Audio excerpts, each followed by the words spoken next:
or whatever. Yeah. And so the whole thing is that if we want to be able to live at peace. I am recording it because I want to hear later Oh, again and again, you know. okay, yeah. If we want to live at peace, Yeah. we have to find a way to be comfortable with reality. And but the thing of it is when my brother was engaged to his wife before they got married, I went over to their house to meet them, and they had a little brown dog. He was just a little bugger about that big, and I reached down to pet that dog, and that dog peed on the floor. Mm-hmm. And so I said, "What's wrong with that dog?" And they said, "Well, when the dog was small, somebody was mean to the dog, Oh. and so the dog's afraid of people." Okay. So when I went down to pet the dog, Yeah. the dog thought I was going to hit it, and so it peed on the floor. Okay. And that's the way we are. We get hurt when we're small. Like the experts, like the cellular biologists and the people who study human behavior, they say that between the day that we're born up until we're 7 years old, that's when we're formed. That's when our personality is formed. That's when our outlook on life is formed. And so there we are, and we got this outlook on life, and we're needy. We never got what we needed, and we're still searching somehow to try to find what we need. And when we don't get what we need, we buy a bottle of whiskey and make it all go away. And so that's the thing that we deal with in sobriety. And most people don't deal with it because they're satisfied with just staying sober, but still having the wound. They don't want to look at that wound because it's too scary for them. Because if you're mentally ill, and mentally ill just means your thinking doesn't work for you. It doesn't mean that you're talking to people that aren't there, or those other kinds of mental illness that exist. Like you work with people who have developmental disabilities, so their thinking doesn't work for them, and our thinking doesn't work for us. And that's what step 4 is for. It's to help us figure out specifically what causes conflict for us. And like in step 4, I want to just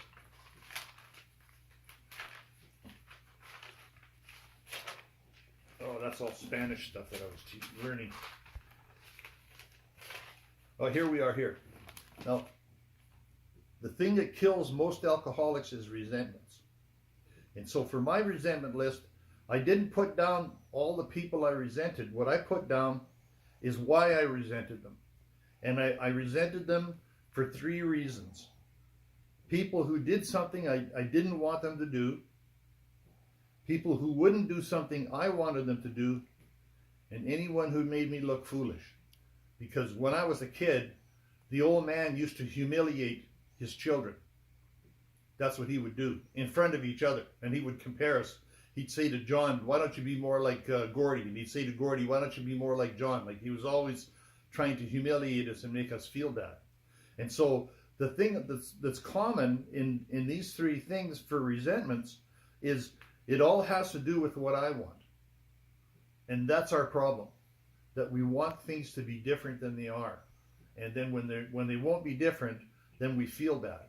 And we find out pretty quick that if you drink a bottle of whiskey, you don't feel anything. If you go out and take narcotics, same thing, you don't feel bad. If you're watching pornography 6 or 8 hours a day, during the time that you're watching pornography, you don't feel bad. If you have a sexual addiction, like I had a client one time when I worked at ADAC, he had $80,000 saved up to send his kid to university. He spent the whole $80,000 on hookers. He would go out and have 4 or 5 hookers each night. He was just gone on hookers. And so all that money all got spent on hookers. So while he was with the hookers, he didn't have to feel bad. And so if we don't do anything about the wound, then the wound stays and it hurts all the time. And we have to do something to try to ignore the pain. And that's with the sex and the drugs and the gambling and the drinking. That's what all that is about, is to try to put that pain out. And so when we come to step 4 and 5, it's really important because step 4 is designed to help us figure out specifically why we don't feel comfortable with our life. And resentments, man, I got all kinds of resentments, but they were all for those 3 reasons. Because somebody made me look foolish, which I would resent the hell out of somebody for doing that. Because people did something I didn't want them to do, or because they wouldn't do something I did want them to do. And so my whole life, I had all this conflict, but I didn't have any idea where it came from. I didn't have any idea, why am I always angry? Because I had a real bad problem with anger. Like if this would have been my house and I was drinking, there'd be holes in the walls. Because I would lose my temper and put my fist through the wall of the house that I was living in. And I put my fist through the windshield of my car because I got into an argument with my dad when I was drunk. I don't even remember putting my fist through the windshield of my car because I was in a blackout. But one of the Gibson twins was with me, and he told me what happened. Because I said, "What happened to my windshield?" He said, "Oh, you got mad and put your fist through it." And I said, "Oh God, there's my car with a big hole in the windshield." And the anger was very connected for me to my father, because he was an individual who was very sadistic. He was always making you feel bad. That was what he'd do throughout the day. Brian wants this. Everybody pay attention to Brian. Brian wants this. Poor Brian, Brian doesn't get what he wants. Oh, poor Brian. And he would do that like all day long. He'd switch from one kid to the other, but that was what he did. He just humiliated us and made us feel bad. And that was because of his insanity. He was, his father, I think, was an alcoholic. Nobody come out and said it, but I think his father was an alcoholic because his father used to tell my dad and his brothers, who were my uncles, before my grandfather would go to the bar to drink, he would say, "Make sure you cut enough wood." But he wouldn't tell them how much was enough. And then he'd go to the bar and get drunk, and he'd come home, and if he decided they hadn't cut enough wood, they all had to get out of bed, get dressed, go outside, get some trees. The little kids sat on the trees and the big kids did the sawing until he decided that they cut enough wood. Then they could go back to bed. That was his dad. So he was raised with this dad who treated him like a bag of shit. And then he went out in the Second World War and killed people and got shot. He was shot twice himself in the war, and it just burned out his wiring. He was nuts. When he came back from the war, he was a basket case. He should have been in an institution. He shouldn't have been raising kids. He was too badly fucked up in the head from the war.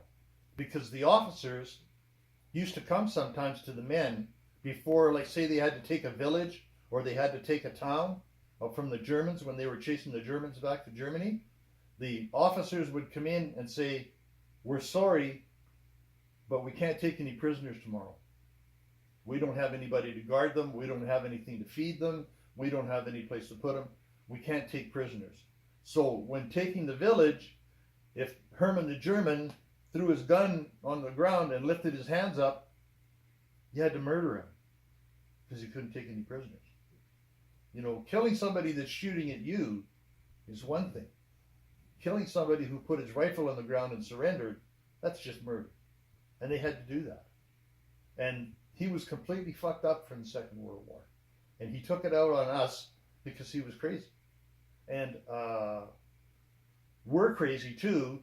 That was a big part of my hurt, was him humiliating us and treating us like shit and smacking us around and beating the shit out of my mother and all that stuff.